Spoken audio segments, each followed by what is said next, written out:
What is going on, guys? So I'm back today in the David Lynch Eraserhead t-shirt to talk about a really crazy, suspenseful, uncomfortable art house film.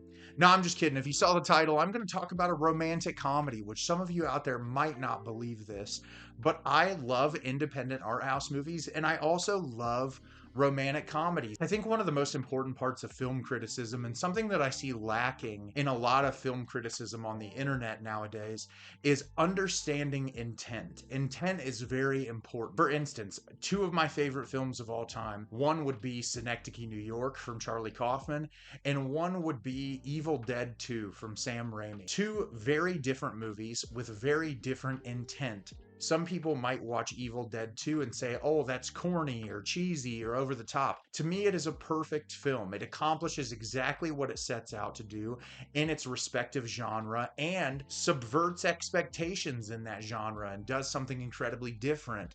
And Synecdoche, New York, obviously, is one of my favorite art house movies, and it's very subversive and it's very abstract, and it's just a perfect film to me. But the two are setting out to accomplish very different things and thus are judged very differently. I give both of those films 5 stars, but they're very different movies. And I think a lot of people, when they're reviewing movies or something like the movie I'm talking about today, will try to look at it the same way you'd look at like Schindler's List or something, where the two movies cannot be judged in the same way. So whenever I go into a movie, I try to judge it open-mindedly and try to look at it, who is the intended audience for this movie and why is it being made?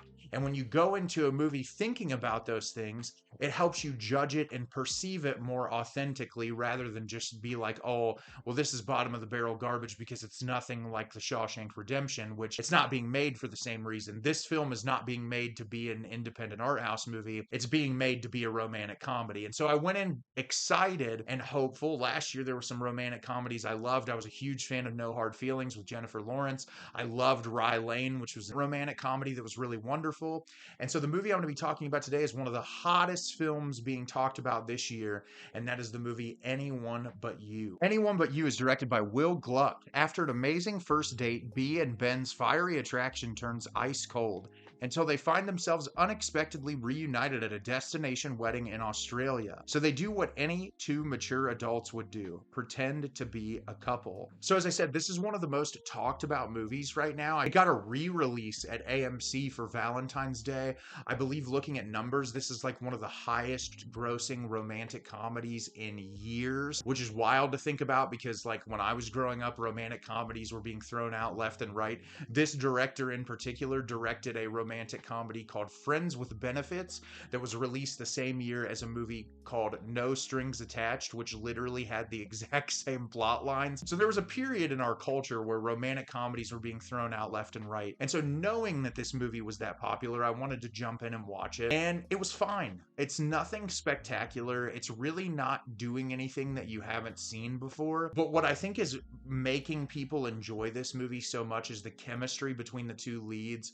And there are a lot of moments in the movie that are really charming, that work well. And it's by no means the best romantic comedy I've ever seen, but it's very serviceable. And I'll talk about it as a whole when I break the movie down. So at the beginning of the movie, we're introduced to Bea, played by Sydney Sweeney, and she's just come out of her new job and she has to pee. And she runs into a coffee shop and there's this huge line and they will not allow her to use the restroom unless she's bought something. They're telling her she's got to get in line. And shortly after, we're introduced to Ben, played by Glen Powell, who sees her in line, hears the conversation, and essentially says, oh, hey, honey, I'm buying your drink right now, and ends up paying for a drink for her so she can go to the bathroom. And all this stuff happens, and the two of them connect, and they end up spending some time together. They go out, they go on a walk, they go out together, and she ends up going back to his apartment. He cooks for her, the two of them talk for a while, and they both end up falling asleep on his couch, and she ends up getting up in the morning and sneaking out without saying anything to him. And he wakes up and he's really hurt by it, and his friend comes over to the house. And when his friend comes over to the house, he ends up saying some incredibly hurtful things about her,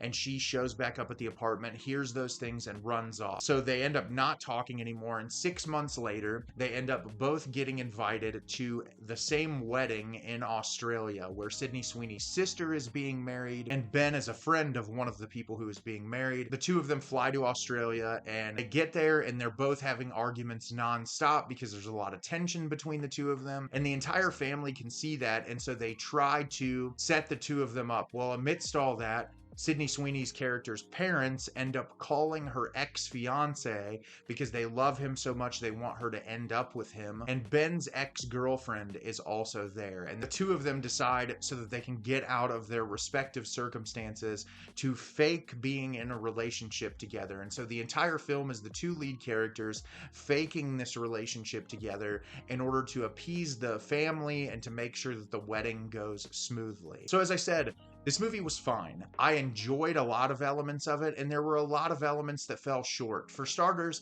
I think Sydney Sweeney and Glen Powell both do a perfectly fine job. I think they have really nice chemistry. There's some moments between the two of them that are genuinely hilarious. There were a couple moments in this movie that I laughed so hard I cried. There are also some moments of humor that do not work at all, that completely fall short, that it's just like a big swing and a miss. It's one of those movies, it's shot in Australia in some of the most beautiful areas that you can imagine. So it's really easy for a movie like this to succeed when you cast two incredibly attractive people as your lead characters and put them in an environment that is just beautiful to look at.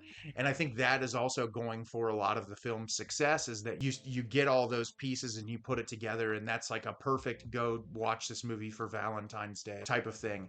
The problems I have with this movie are a lot to do with the screenplay. I feel like a lot of it was incredibly predictable. You just knew every direction that this was going to go. Some of the absurdist comedy moments don't work as well as I think the director wanted to. There's a scene early on in the airplane when they're flying to Australia that's really hilarious and dumb, and I liked it a lot. But then there's a scene which was in the trailer where Ben thinks that like a spider's gone down his pants, and then he ends up taking all his clothes off, and it's like it doesn't necessarily work as well. It's one of those like, oh, we got to add an absurdist comedic punch into this moment. A lot of the conflict feels incredibly forced. One of the things about romantic comedies that drives me nuts, and the romantic comedies I like the most avoid this, are conflict based on non-communication. When something could be resolved simply by having a conversation, and it's like the entire crux of the movie is based on the fact that these two people just didn't talk it out. And it's really irritating after a while when almost every movie you watch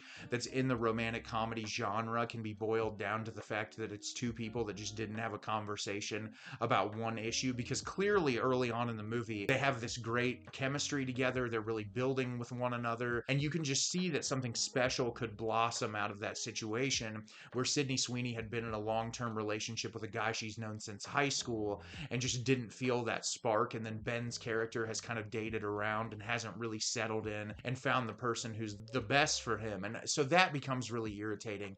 And also the characters in this movie are relatively flat. I feel like Sydney Sweeney's character is really who we're focusing on for the majority of the part of the film, and other than like her issues with school, where she doesn't know whether or not she wants to go to school anymore, her character is very hollow, and so it's very hard to attach yourself onto a character that just feels underwritten. And the same goes for Ben's character. There's like this speech he gives at the beginning about his mom giving him this wrench, and you don't get a lot more about his parents or his background. He'll like throw one thing in or another that kind of implies that he's lived this crazy life that people don't really know about. And I just think if they would have dove a little bit more into the characters and built them up a little bit more, some of the emotional punches would have landed. And then another thing that just kind of irritates me about these movies are like, who has this kind of money? Like like just where, oh, we can go to a wedding in Australia, we live in these luxurious apartments. Like, it's hard to empathize and sympathize with characters that feel completely and totally out of the scope of who you are as a person. And I know a lot of people like that escapism fantasy of like, this is a life I could never lead, I could never look like these people, I could never be like these people. And so for a lot of people, that escapism is the charm. But for me, in these type of movies, not even necessarily in the appearance, because like to me, like you look at someone like Sydney Sweeney, who is oftentimes just criticized for her appearance or treated differently because of her appearance, when she's a really committed actress that has done some really great roles that have been really impressive to me. And I've actually really enjoyed a lot of the material that she's been in. The appearance element doesn't really matter to me, but like the wealthy background where it's like, oh, so your big problem is, can I go to school or not? When if you decide not to, your parents have all this money, they can help you do whatever you want. It just makes the struggles feel a little like first world problemy, and it's hard to really care about the stakes at that point. And so yeah, that's another issue that I have with it. As far as the way this thing's shot, it's a romantic comedy, so mostly you're looking at the scenery of Sydney, Australia, which is really beautiful, but it's shot relatively flat. There's nothing really super interesting visually. And like I said, it has some charming moments. There's some moments that I thought were really funny. There were some moments that worked really well, but it's not like you're going to get anything out of this that you wouldn't get out of 100 other romantic comedies. And I think the reason why this movie is doing so well is because it's a movie that really hasn't been released to the general public in a while. And it also has two actors that the chemistry works well together. And I think that's what people are looking for when they're looking for a romantic comedy. So if that sounds like something that you would enjoy, then this is definitely the movie for you. So have you seen Anyone But You? Did you love it? Did you hate it? Leave me a comment down below and let me know what you thought. I thought this movie was perfectly serviceable. There were moments I really enjoyed. I thought Sydney Sweeney and Glen Powell had really nice chemistry, but the screenplay is relatively lackluster, and there were a lot of moments that I feel like could have been way better. As always, if you can like the video and subscribe to the channel, helps me out a lot and lets me know the type of content you're looking for. I'm always putting out new material and look forward to getting more out for you in the near future. And as always, everyone, thank you so much for watching and have a great rest of your day.